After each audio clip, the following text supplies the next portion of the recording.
Está no ar, Abre Aspas, o primeiro jornal multidigital do eixo SP-Rio.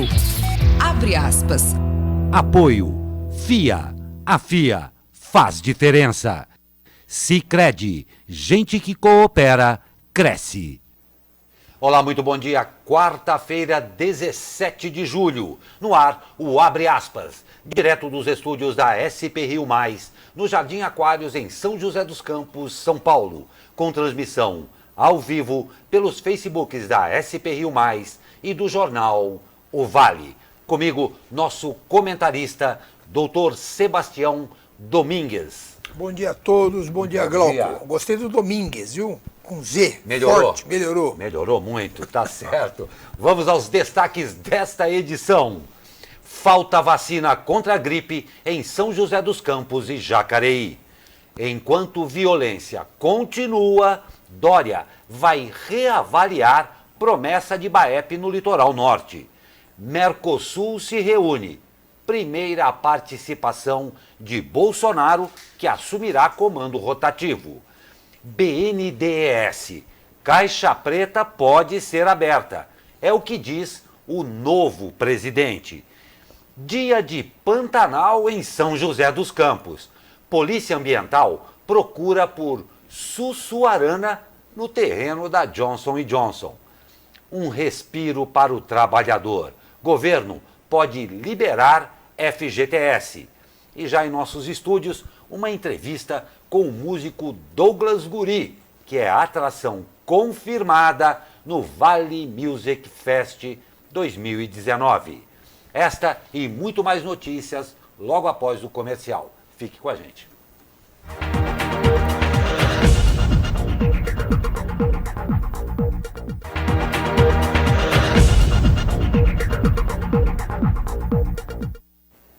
O presidente Jair Bolsonaro viaja hoje para Santa Fé, na Argentina, para participar da cúpula de chefes de Estado do Mercosul. Esta é a primeira participação de Bolsonaro em uma reunião do grupo e, no encontro, o Brasil assumirá o comando rotativo do Mercosul pelos próximos 6 meses. Criado em 1991, o bloco é formado por Brasil, Argentina, Paraguai e Uruguai. A Venezuela, admitida no bloco em 2012, foi suspensa em 2016 por tempo indeterminado por descumprimento de acordos e tratados em meio ao governo de Nicolás Maduro. A reunião de hoje será a primeira dos chefes de Estado desde o anúncio do acordo comercial com a União Europeia.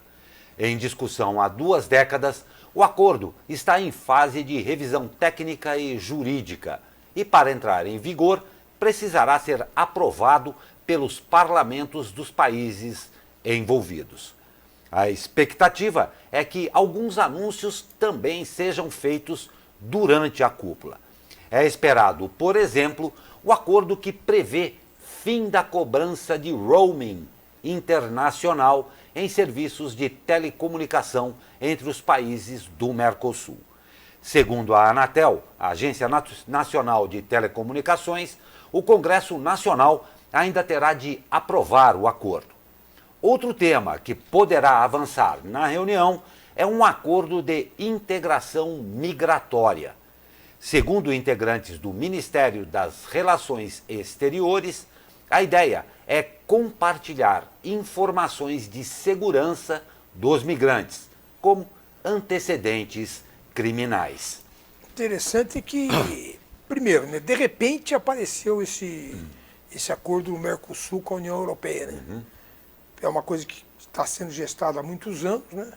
Deve ter tido vários protagonistas que ajudaram nessa negociação, mas ainda demora aí 2, 3 anos para a coisa realmente se efetivar, porque são muitos detalhes. Você imagina a quantidade de produtos e serviços que os 2 blocos têm para oferecer um ao outro, e vão começar as brigas de proteção, né? Quer dizer, não tem a menor dúvida. Diz que a França, por exemplo, é muito protecionista com relação à agricultura, pecuária e tal. Vai ter muita conversa pela frente ainda, né? Espero que o nosso chanceler, né, e que o nosso presidente consigam levar essas conversas a bom termo, né? Não tem Agora, o dúvida. que choca um pouquinho nessa matéria que você acabou de ler aí é o seguinte, o homem entre os países, beleza, por que o Congresso tem que aprovar isso? Isso é uma questão, para mim, né, técnica e econômica. Quer dizer, quem vai ter que brigar por isso são as companhias telefônicas. Se elas, o governo baixa um decreto... Diga-se de passagem, uma briga não, um acordo que não sai há muito tempo. E eu quero aproveitar e emendar quero a sua opinião a respeito. O Mercosul tem algumas características especiais. Talvez a principal delas é que ele nunca fluiu da maneira como deveria efetivamente, dado a importância do continente sul-americano com todas as suas potencialidades. Com todas essas mudanças que existiram na política e com as que vêm agora com votação na Argentina, com eleição na Argentina também, como é que o senhor vê essa primeira estabilização do Mercosul e a efetividade dele para o continente? Eu acho que o Mercosul, como qualquer acordo entre empresas, né, ou pessoas, depende da boa vontade de todo mundo. Quer dizer, que se algum dos presidentes envolvidos põe o pé no freio, acaba gerando um efeito cascata que todo mundo põe o pé no freio. Mas você tocou num assunto aí que é importante, que é a questão da eleição, né? Quer dizer, o Bolsonaro, assim como o Lula fez também, em relação ao Chaves, ao Evo Morales e tal, está se posicionando com relação à eleição nos Estados Unidos no ano que vem e na Argentina esse ano. Eu acho isso muito ruim, porque, na verdade, o Brasil, ele não se relaciona Bolsonaro com o Macri. Quem se relaciona são os países. Ou pelo E os deveria ser isso presidentes, mesmo, e os né? presidentes mudam. Quer dizer, Exato. se for a Cristina Kirchner, que está sendo candidata a vice-presidente, se for o grupo dela que entrar, então não vai ter conversa com a Argentina.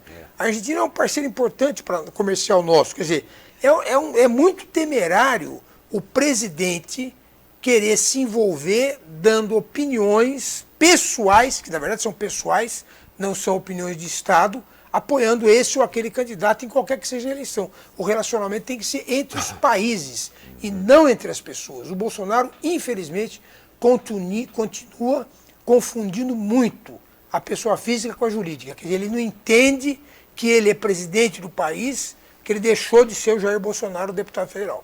Ele não consegue assimilar isso. Um comentário off-topic aqui. A parte boa é que o Eduardo é amigo da família Trump. Mas nós vamos chegar nisso daí ainda. E olha só, boa notícia para o trabalhador aí. O governo deve anunciar esta semana a liberação de saques do FGTS, o glorioso Fundo de Garantia por Tempo de Serviço. O valor ainda não está fechado, mas a previsão da equipe econômica de Paulo Guedes é que a medida resulte na injeção de cerca de 30 bilhões de reais na economia. A liberação valerá para os trabalhadores com contas ativas ou inativas. A medida é tida como uma forma de estimular o consumo e reativar a economia. Em 2016, na gestão Michel Temer, o governo também liberou os saques em contas inativas. Solução ou band-aid, doutor? Fundo de garantia também é uma coisa muito estranha, né? Porque, na verdade, o dinheiro é do trabalhador, né? Quem administra é o governo, e mal, porque frequentemente ele rende menos até do que a poupança, né? E o que ele está querendo fazer, na verdade, é soltar esse dinheiro para tentar aquecer a economia, né? Porque a economia não está andando como eles esperavam que estivesse andando. Então, eles querem injetar dinheiro na economia para o trabalhador sair gastando. Ou seja, um dinheiro que seria uma reserva para ele. Em caso de demissão, o governo quer que ele queime esse dinheiro rapidamente. Dinheiro esse que vai ser muito usado em pagamento de dívidas, o que acaba, por si só, liberando o crédito para que ele se endivide novamente. Exatamente. Perfeito, bem interessante isso daí. E olha só, o novo presidente do BNDES. Em sua posse, o novo presidente da instituição, Gustavo Montesano, disse que pretende explicar a caixa preta na instituição financeira em até 2 meses. Ele disse não ter opinião formada sobre as gestões anteriores, mas que precisa explicar decisões tomadas nos últimos anos pelo banco. Utilizada pelo presidente Jair Bolsonaro, a expressão caixa preta do BNDES refere-se a financiamentos para a exportação de serviços a países em desenvolvimento como Cuba, Angola, República Dominicana e Argentina. Atualmente, o banco divulga as condições dessas operações na página BNDES Transparente, mas Montesano disse ser prioridade número 1 da sua gestão prestar mais esclarecimentos à sociedade. Montesano tomou posse ontem no comando do banco, substituindo o economista e ex-ministro Joaquim Levy, que pediu demissão em junho. O fato é que o Joaquim Levy, que é uma pessoa muito respeitada no mercado econômico do país, ele negava que existia caixa preta. E provavelmente por isso que ele foi demitido, pediu demissão. E é gozado que esses empréstimos que você falou aí, principalmente de Cuba e de Angola, eles eram considerados pelo governo, né, entre aspas, eles eram considerados estratégicos e secretos. Apesar de terem sido aprovados pelo Congresso, eles foram aprovados de forma secreta. Os documentos não podiam ser divulgados, o que é muito estranho, porque o dinheiro que está sendo emprestado é o nosso. Má notícia para você, Grau. O dinheiro que eles emprestaram para Cuba, para Angola e tal, ninguém pediu ordem para você, mas o dinheiro é nosso, né? E o problema todo é aquela história. O Banco Nacional do Desenvolvimento foi criado para fomentar o desenvolvimento, como o nome diz, né? Mas para fomentar o desenvolvimento no Brasil, né? Tem uma dívida com a Venezuela também que nós não vamos receber nunca, né? Já dito que não vão. E a gente sabe que parte desse dinheiro ia via Odebrecht, né? Então, quer dizer, a Odebrecht servia de caminho para a roubalheira que se instalou nesse país. Quer dizer, ela recebia o dinheiro, distribuía as propinas todas, inclusive Angola teve caso de propina também, estamos vendo agora no Peru, tudo isso. Exatamente. Então, a rigor não deveria ter caixa preta, porque, teoricamente, o BNDES é um banco público. O problema todo é, como sempre, a ingerência do governo nos interesses do governo, não do país, né? Muitas vezes o interesse dos partidos que estão no governo, não do país, promoverem essas distribuições de dinheiro para algum interesse ideológico, né?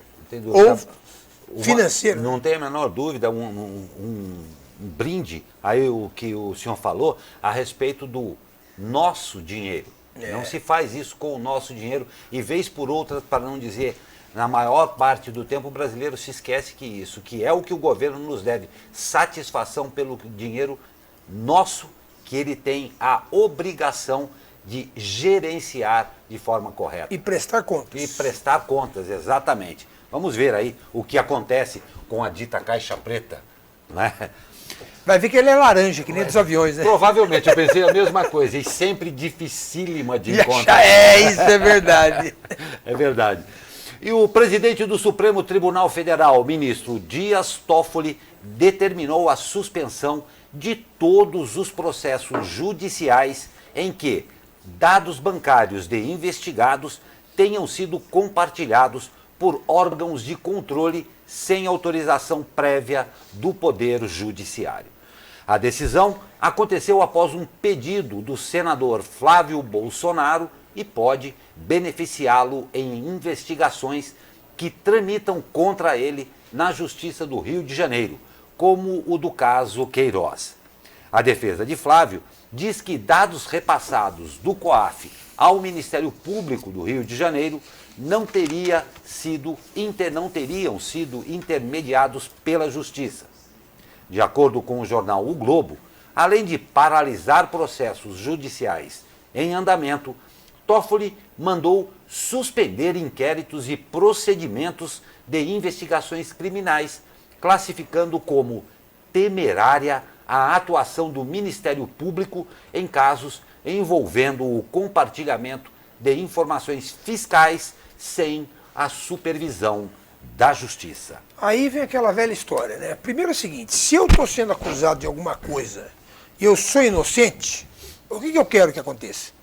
Que seja feito o julgamento o mais rápido possível, que as coisas sejam apuradas, ainda mais se eu for um homem público, filho do presidente da República. Então nem se fala, quer dizer, eu acho que o interesse do Flávio tem que ser no sentido de que seja apurado tudo o mais rápido possível, já que, entre aspas, eu não devo nada. Mais rápido e o mais claramente possível. E o mais claramente possível, primeira questão. Segunda questão, O COAF existe para avaliar as movimentações financeiras do sistema financeiro. Então a função dele é o seguinte: você já tentou mandar mais de 10 mil reais para alguém? Se você tentar mandar mais de 10 mil reais para alguém, você tem que preencher uma ficha, nome do pai, da mãe, avó, para lá, porque o COAF, qualquer movimentação acima de 10 mil reais, tanto que vários trambiqueiros aí fazem movimentações de 9 mil reais para não cair na malha fina do COAF. E vamos fazer um parênteses, né? E esses milhões todos que circularam aí para lá e para cá, o COAF nunca viu. Bom, ninguém viu, exatamente. Parênteses fechado. Então, bom, então a função do COAF é essa. Inclusive tem representantes dos bancos no assento do COAF e tal. A função dele é a seguinte: olha, o Glauco está aqui, que nem aconteceu com o Flávio lá, depositou 20 vezes 2 mil reais no mesmo caixa eletrônico, no mesmo dia. Isso aqui é um negócio esquisito, né? Manda para o Ministério Público avaliar, ou para a Receita Federal avaliar, para ver se aquela movimentação é compatível com a renda do indivíduo, qual é a atividade da pessoa, etc. Então a função do COAF é fazer o levantamento dessas questões e apresentar para os órgãos responsáveis. O que é um está se serviço discutindo praticamente de inteligência, ele suprir o órgão devido à investigação. O que causa estranheza nesse caso aí é que o STF já emitiu 2 pareceres, um do Barroso, acho que do outro foi do Fux, dizendo justamente o contrário do que o Toffoli fez. Quer dizer, o Toffoli barrou a continuação da investigação, e o problema é que não é que ele barrou a investigação do Flávio Bolsonaro, ele barrou a investigação de todos os processos semelhantes no Brasil inteiro. E, obviamente, o COAF está atrás de dinheiro, de lavagem de dinheiro e corrupção. Então, quer dizer, teve uma grita geral de todos os procuradores do país inteiro contra essa decisão do Toffoli. Vamos esperar até novembro, porque, na verdade, em novembro, essa decisão vai ser avaliada pelo Pleno do STF, e aí vai ser dada, então, uma decisão definitiva. Mas houve muita reclamação com essa decisão do Toffoli. Não tenha dúvida, doutor, fazendo uma ressalva aqui, imediatamente uma outra repercussão que tem um viés não interessante ao Brasil, que internacionalmente pega muito mal, em função de que o Brasil é signatário de vários acordos internacionais com relação a crime organizado, principalmente com relação à lavagem de dinheiro, para o qual o COAF serve efetivamente de supridor das informações necessárias para o ativamento das investigações. Então, internacionalmente, num primeiro momento, já repercutiu muito mal para o Brasil, o que, em segunda análise, rapidamente também, significa que o nosso país continua menos confiável para investimentos internos. Então não é só um fato isolado, é uma série de desdobramentos. É uma cadeia, né? É uma cadeia de acontecimentos. Aguardemos. Aguardemos. Mais uma notícia, mais um ponto para aguardarmos, né? Vamos lá. E o presidente da Câmara, deputado Rodrigo Maia, fez um apelo para que partidos da oposição apoiem a reinclusão de estados e municípios na reforma da Previdência quando a emenda da Constituição, PEC, chegar ao Senado. A inclusão deve ser reenviada à Câmara por meio de uma PEC paralela. Isso porque cada alteração feita pelos senadores ao texto já aprovado na Câmara precisa ser reanalisada pelos deputados. Abre aspas. A única coisa que vai precisar quando voltar para a Câmara é que os partidos de todos os governadores colaborem. Senão, a gente vai ter dificuldade de aprovar. A gente vai precisar que o PT, PSB e PDT ajudem a aprovar a PEC paralela, disse Maia. A expectativa do parlamentar é de que a votação na Câmara seja concluída na primeira semana de agosto. Essa é uma situação que realmente eu não entendo, né? Porque os estados, grande parte dos estados e grande parte dos municípios estão com as contas, grande parte está, né? Grande parte está, eles estão com as contas muito prejudicadas, em grande parte por causa da previdência que eles têm nos seus próprios estados e municípios. Já foi feita uma alteração aí na reforma da Previdência, que também tem muito impacto nos estados e municípios, que é justamente diminuir a idade de aposentadoria de policiais e professores, que justamente esse pessoal, a grande parte do funcionalismo estadual e municipal, são dessas duas categorias. Já trouxe um impacto muito grande. Segundo eu li ontem, existem 2.000 municípios no país, dos 5.000 e tantos, que têm regimes de previdência próprio, quer dizer, que têm sistemas de aposentadoria próprios. São José dos Campos, por exemplo, é um deles. São José dos Campos é uma ilha nessa história toda, porque é um dos poucos institutos que tem realmente muito dinheiro em caixa e tem uma estabilidade financeira boa, né? E, resumindo, os estados e os municípios são os maiores interessados em que haja uma mudança nas regras da Previdência para equilibrar as contas deles. Não fizeram isso por manobras esquisitíssimas que aconteceram entre os deputados e os governadores, e a gente espera que aconteça isso agora no Senado, porque realmente é uma questão vital. Vital, que já poderia ter E, inclusive, ele citou aí o PT. O PT tem vários estados que estão na mão do PT, Bahia, mas não sei mais qual, que também estão com a situação financeira complicada, e os governadores têm interesse que seja aprovada essa PEC paralela aí. Para nós, réis mortais, fica aquela dúvida se já poderia ter sido resolvido no primeiro turno. Esperamos para começar tudo de novo. Né? A lógica não lógica da política. A lógica não lógica, pois é. E olha só, o ministro do Meio Ambiente vai a Fernando de Noronha. O Palácio do Planalto informou que Ricardo Salles vai ao arquipélago amanhã para vistoriar os serviços prestados pela concessionária Econoronha, empresa que administra as visitas ao Parque Marinho. Salles será acompanhado pelo presidente da Embratur, Gilson Machado. No último final de semana, o presidente Jair Bolsonaro criticou o valor das taxas cobradas para entrar em Fernando de Noronha, as classificando de roubo. De acordo com o porta-voz da Presidência da República, o contrato em vigor será respeitado, mas a ideia é tentar buscar de forma consensual a redução de tarifas de visitação cobrada aos turistas que frequentam o atrativo. O governo de Pernambuco cobra R$ 73 por dia de permanência na ilha. Já o governo federal cobra, por meio da Econoronha, uma taxa de R$ 106 para brasileiros e R$ 212 para estrangeiros. A concessionária que administra o parque desde 2012 tem contrato com a União para a prestação do serviço até 2027. Então, revendo, a taxa estadual é R$ 70 por dia. Isso, a taxa federal é R$ 106 por um período de até 10 dias. Exatamente. É uma boa discussão, mas cá entre nós, né? Ninguém deixa de ir para Noronha por causa da taxa. Você deixa de ir para Noronha porque o avião é caro, R$ 1.500 no mínimo, para você fazer uma viagem de volta, e as pousadas lá são muito caras, porque você não pode construir nada em Noronha, só pode usar o que já está construído. Agora, você paga $100 para entrar na Disney, né? Por que você não pode pagar? Ao ponto, exatamente. Por que você não pode pagar R$ 100 para ir para Noronha? Com um detalhe: Noronha, todo o lixo de Noronha é transportado para Pernambuco, para o continente, para ser feito o destino disso aí tudo. Quer dizer, é aquela história, o Bolsonaro pega umas coisas que não tem nada a ver, quer dizer, é mais uma vez a opinião dele de pessoa física interferindo na de gestor. O que tem que ver, e isso sim é importante, se esse dinheiro está sendo bem usado, né?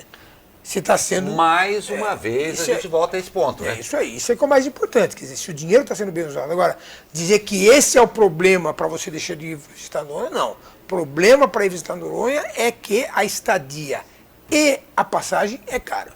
Outro ponto, isso daí não é uma coisa descabida daqui do Brasil, não. É uma prática em todos os países com o turismo. O Grand Canyon, você paga uma taxa de $70 ali para entrar.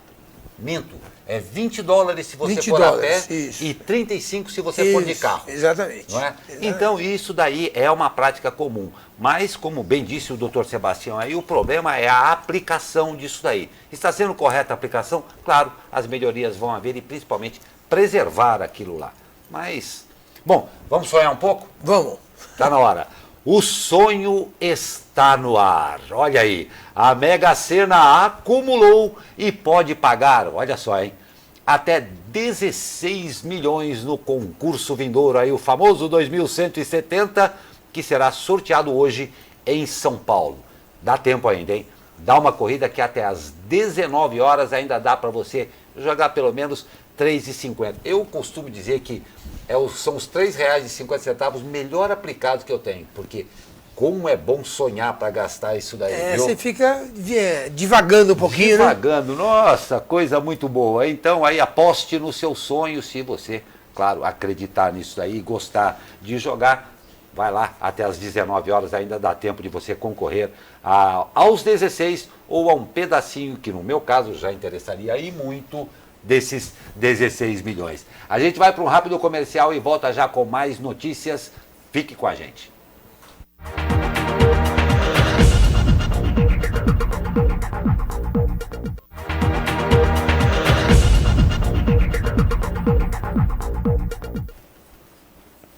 Pois é, e aqui dos altos da Cassiano Ricardo, o tempo já começa a abrir.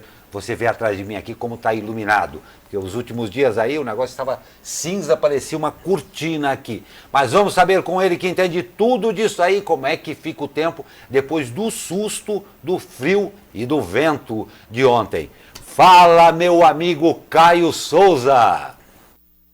Fala, Glauco Turzi, muito bom dia!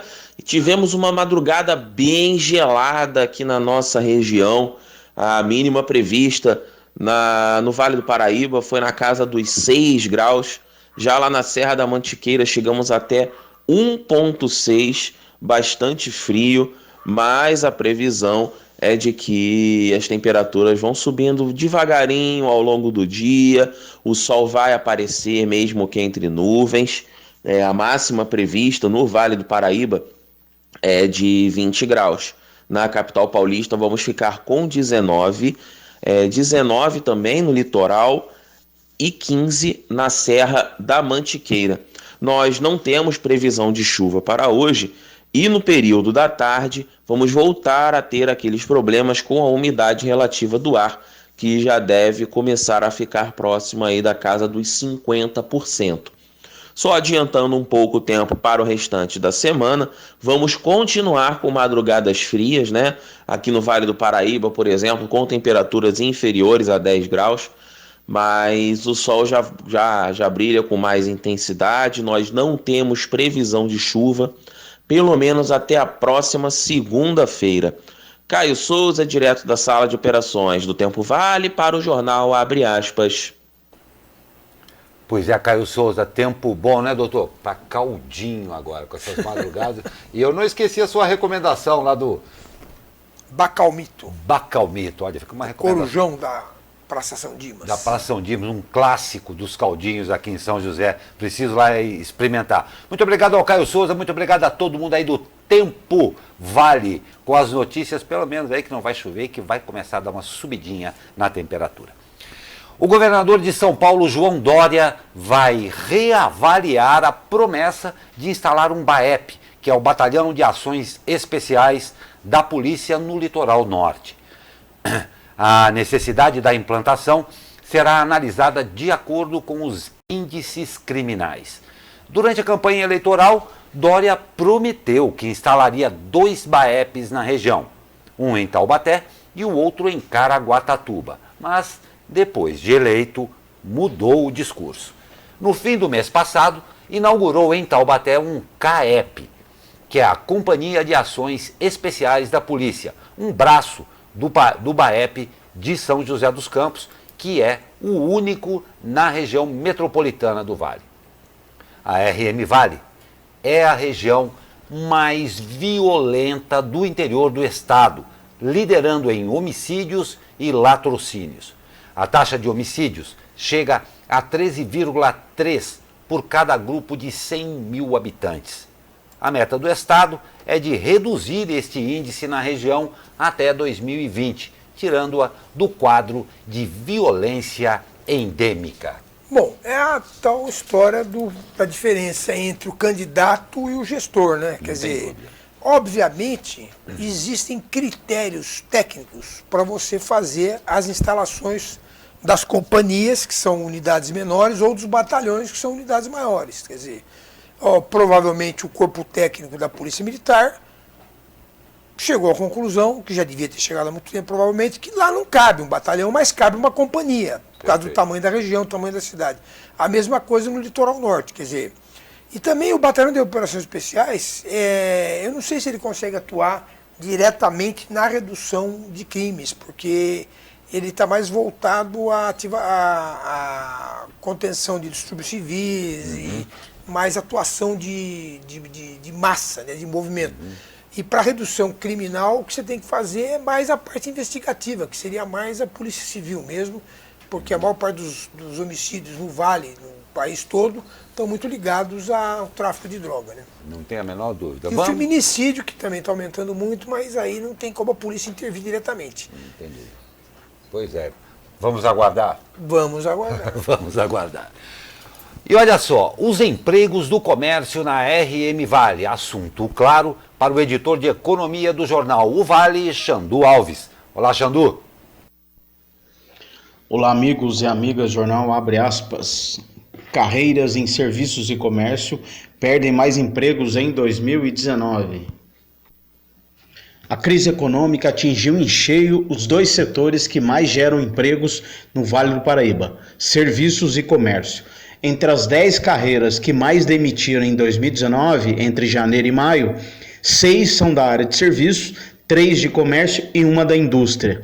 Vendedor de comércio, varejista e operador de caixa lideram a lista das demissões no Vale nesse período, que também conta com almoxarife, atendente de lanchonete e operador de telemarketing, do segmento de serviço. O levantamento foi feito pelo jornal O Vale com dados do CAGED, o Cadastro Geral de Empregados e Desempregados, do Ministério da Economia. De acordo com o governo, a economia do Vale possibilitou a contratação de 80.695 trabalhadores nos 5 primeiros meses do ano. No entanto, as demissões foram superiores, chegaram a 81.031, provocando um saldo negativo de 336 empregos entre janeiro e maio. É isso aí. Grande abraço. Xandu Alves para o jornal Abre Aspas. Muito obrigado a Xandu Alves, muito obrigado a todo mundo aí da redação do Jornal O Vale, que, como você sabe, tem essa grande parceria aqui com a SP Rio Mais. E olha só que interessante isso aqui. Eu falei aqui na nossa chamada dos destaques que nós tivemos aí um clima de Pantanal em São José dos Campos. Pois é, a Polícia Ambiental ainda está aí, ela realiza busca por uma sussuarana, também conhecida como onça parda, que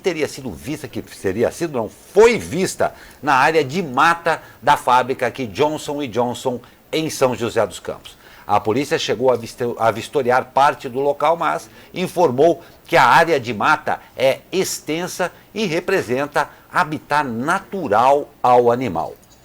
A equipe não constatou risco iminente aos funcionários da unidade. Os empregados da empresa receberam um comunicado interno para que, claro, evitem a circulação a pé na área externa da unidade. A Johnson & Johnson informou que lidera o processo de captura e encaminhamento do animal para uma entidade de conservação da biodiversidade. Que história louca essa daqui, né? E está criando um problema sério, né? Porque os namoradinhos da empresa também não podem ir namorar no matinho mais. Acabou a farra. Acabou a farra. Tem que ficar quietinho no trabalho. Né? Ficou por conta da sussuarana. Ficou...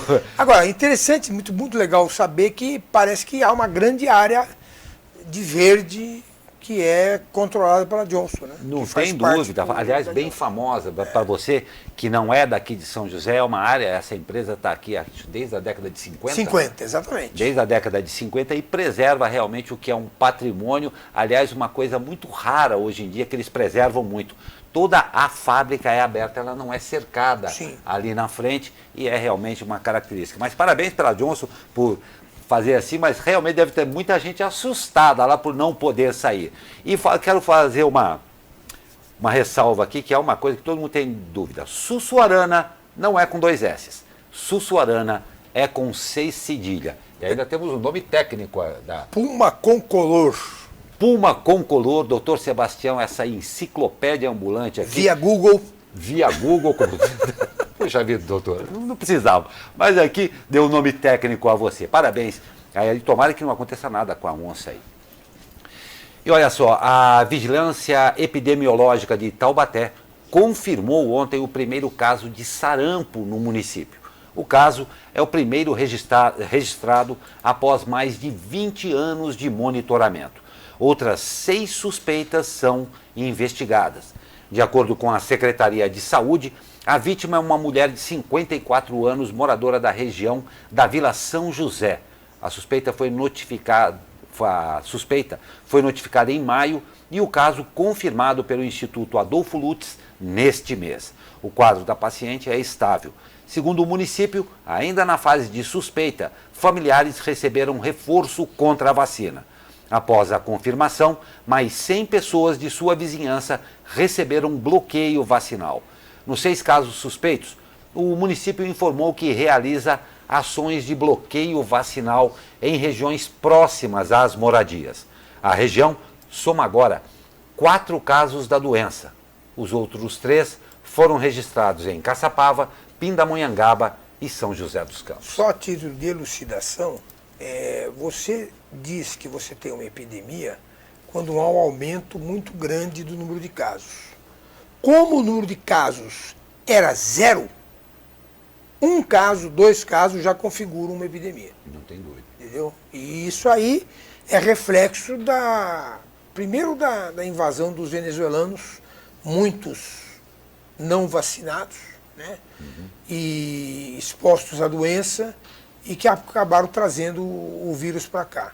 Segundo, a questão da vacinação. Quer dizer, essa senhora tem 50 anos, ela nasceu na década de 60, é possível que ela não tenha se vacinado e não tenha contraído a doença nesse período todo, por isso que agora ela está doente. Quer dizer, existem países hoje onde você tem a vacinação compulsória. Aquela história de, não vou vacinar meu filho, você pode fazer, você tem alguns direitos sobre a saúde do seu filho.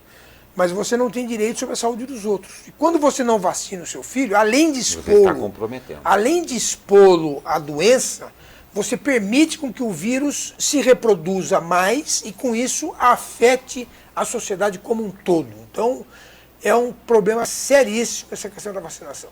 Doutor, só um esclarecimento rápido a respeito disso daí. Nós já tivemos essa pergunta vista aqui.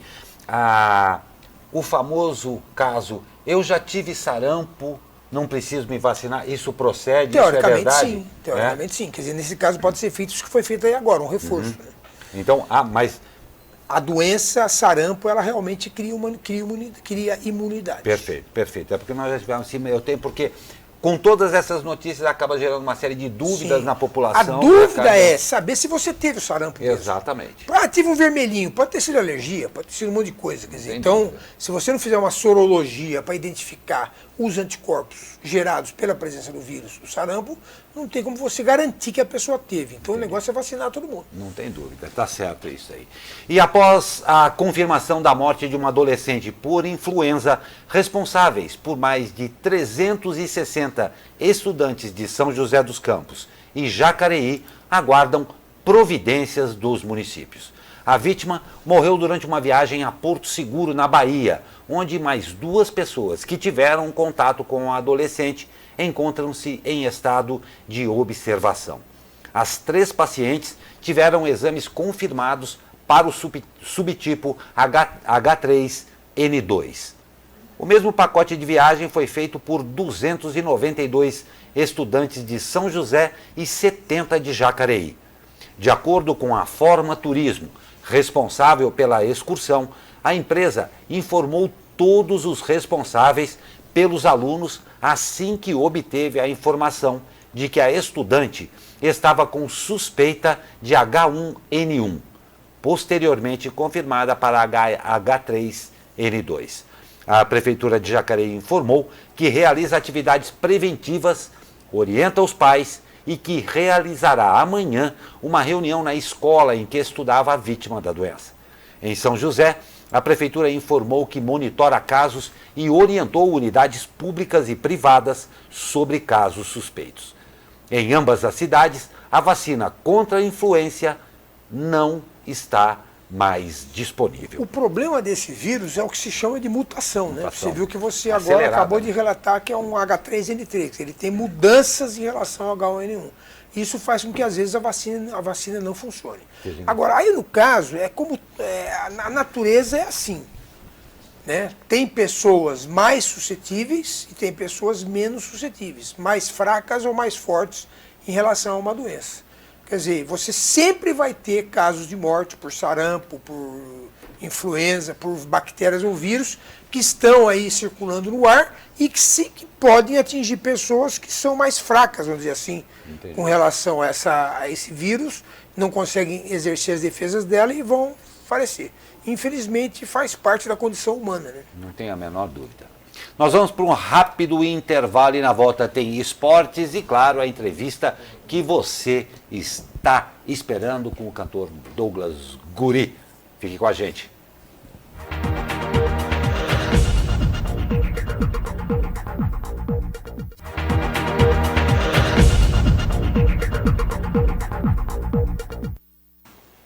Pois é, chegou a hora do esporte. A Copa do Brasil terá seus semifinalistas definidos hoje.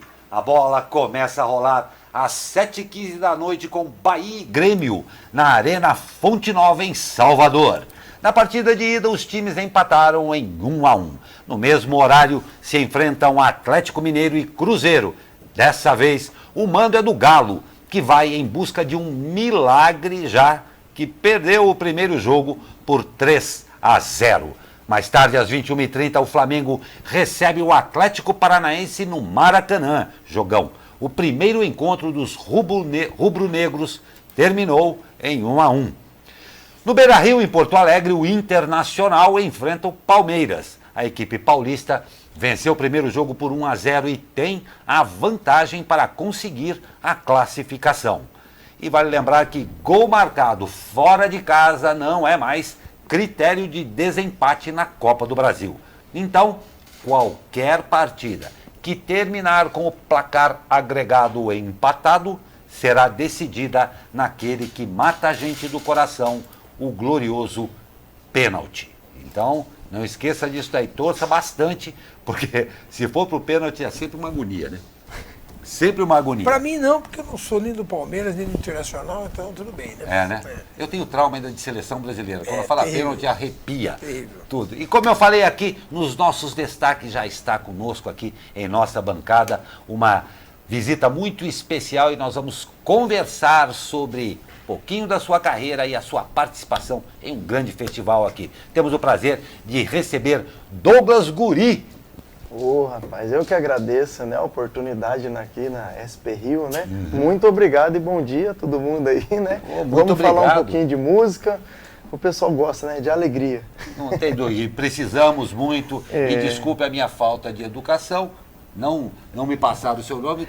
Você também, que é o famoso Matheus. Matheus, Amém. É um dos músicos, né? Um dos músicos. Matheus também está aqui, ou seja, sabe que já vai rolar aqui uma canchinha para a gente conversar e ouvir deles. Bom, eu falei, ô Douglas, uma coisa bem bacana, você é joseense, né?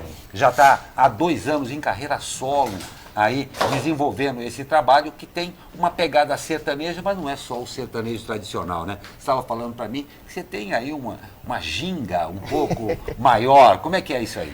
A gente faz uma mistura boa, né? Também a gente acrescenta aquele forrozinho, né? Que a galera gosta, um pouquinho do funk, né? Para agregar todos os públicos aí, né?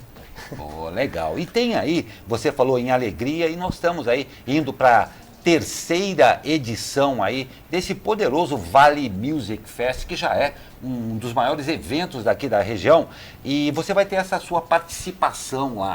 É um evento, como é que você vê esse evento aí e como vai ser a sua participação aí?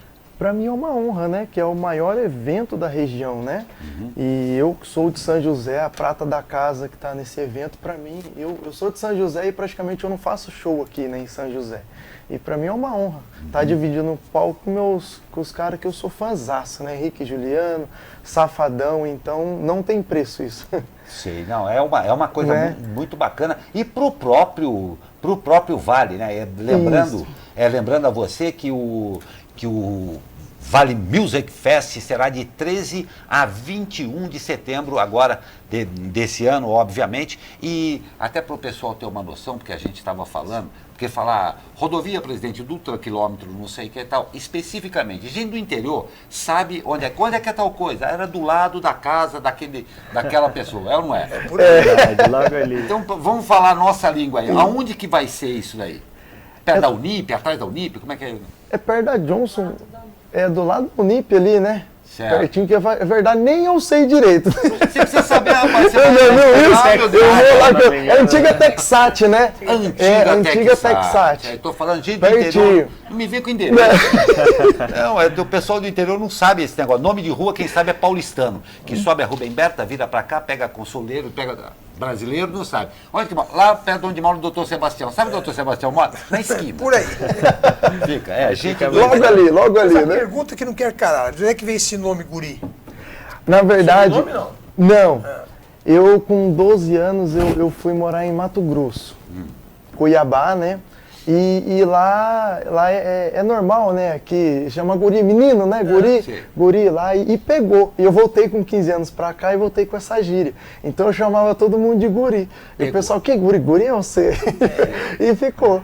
Aí pegou Douglas Guri. Quando eu comecei a cantar, que muita gente não sabia nem que meu nome era Douglas. Próprios amigos meus chamavam eu de Guri.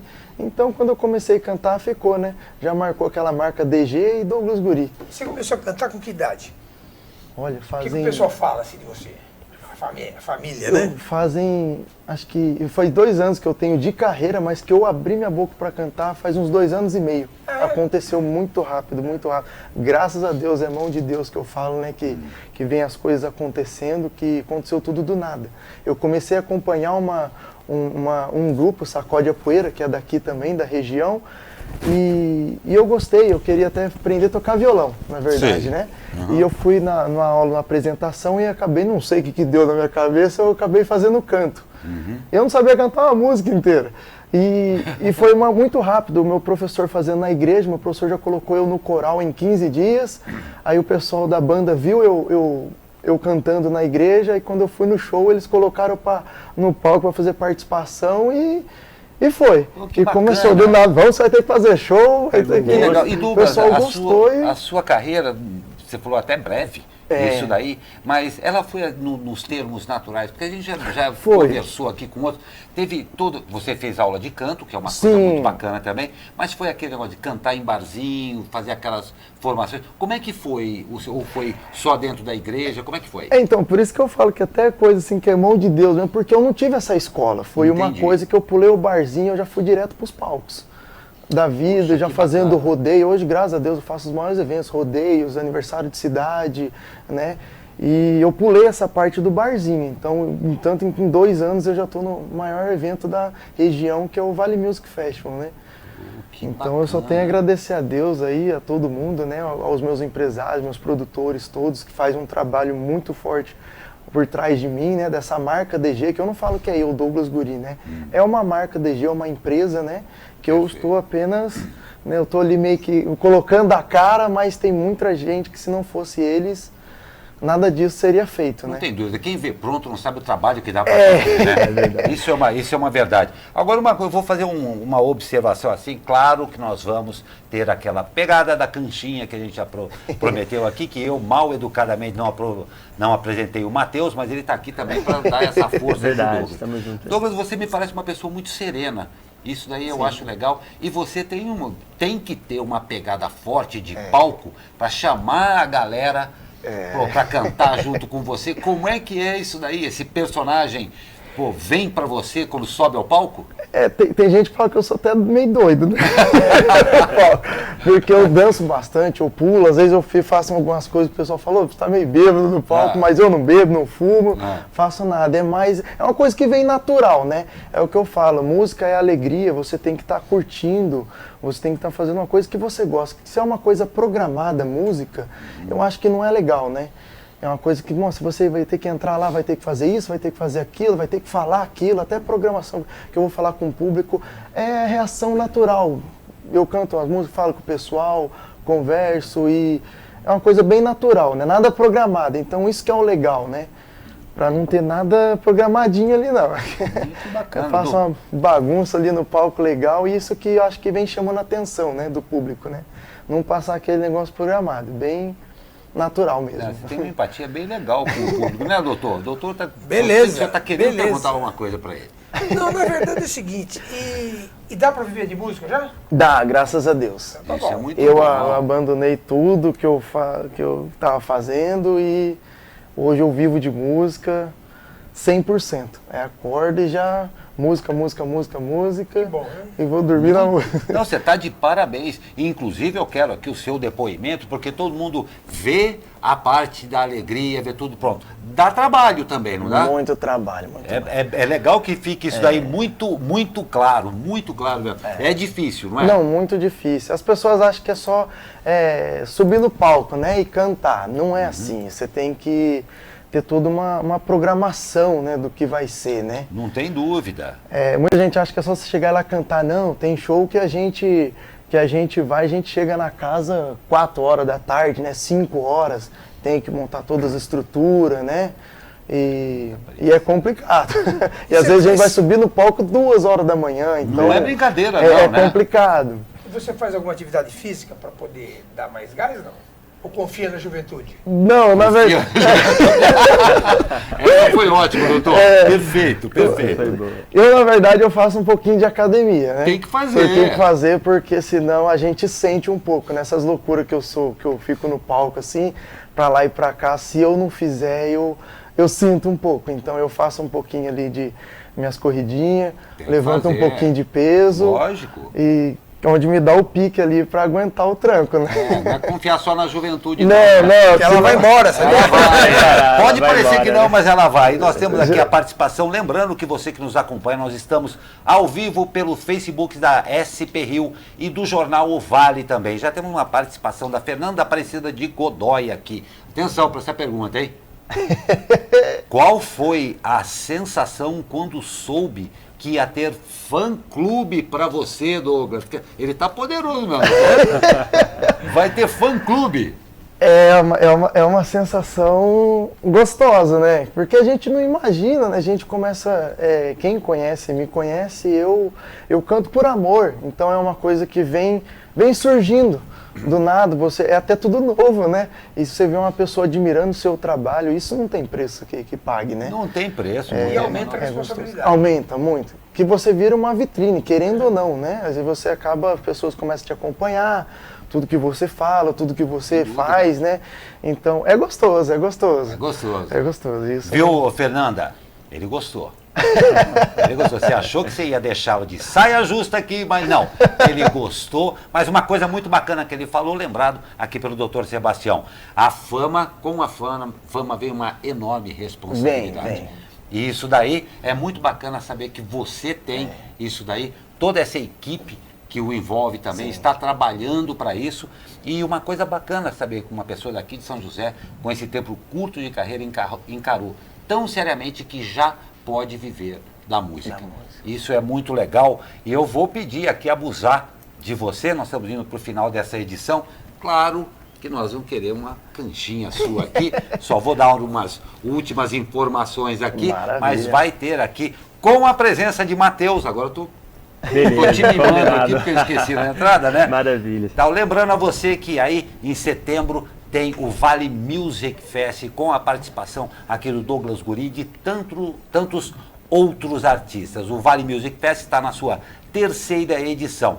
E tudo o que você quiser saber a respeito de programação, onde comprar, localização e tudo mais, é só você acessar valemusicfest.com.br, tá bom? E eu quero agradecer também, sabendo que faz um grande trabalho e muito trabalho também, que está presente aqui no nosso estúdio também, a Fernanda Rodrigues, que é a assessora de imprensa do grande Douglas Guri, e que agora, minha amiga Fernanda aqui, vai ter que ainda lidar com o fã-clube dele, que já falou que vai marcar presença lá. Douglas, eu agradeço muito a você e ao Matheus. Aproveito, agradeço também o doutor Sebastião, que nós vamos encerrar hoje com a cancha. Maravilha. E quem sabe faz a capela. quem sabe... ó, Faz ao vivo, né? quem sabe faz ao vivo.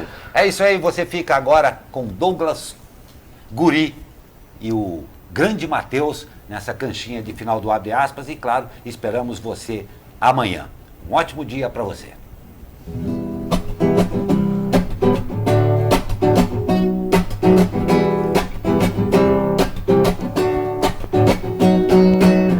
Ontem passei a noite, foi na gandaia, e você não gostou, já que não temos nada, amanhã vou pra praia.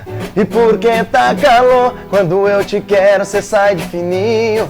E só pra provocar, eu já tô cansado dos seus teatrinhos. Assim não vai rolar, mulherada chegando querendo pegar, mas eu tô de boa, só deixo no ar aquela vontade louca de beijar na boca. Não tô dando troco, só deixei pra lá. O nosso namoro foi desmoronar e eu tô solteiro. Agora você vai chorar. Se eu tô solteiro na balada é problema meu. Se eu tô beijando outra boca é problema meu. Se eu tô solteiro na balada é problema meu. Se eu tô beijando outra boca é problema meu. Se eu tô solteiro na balada é problema meu.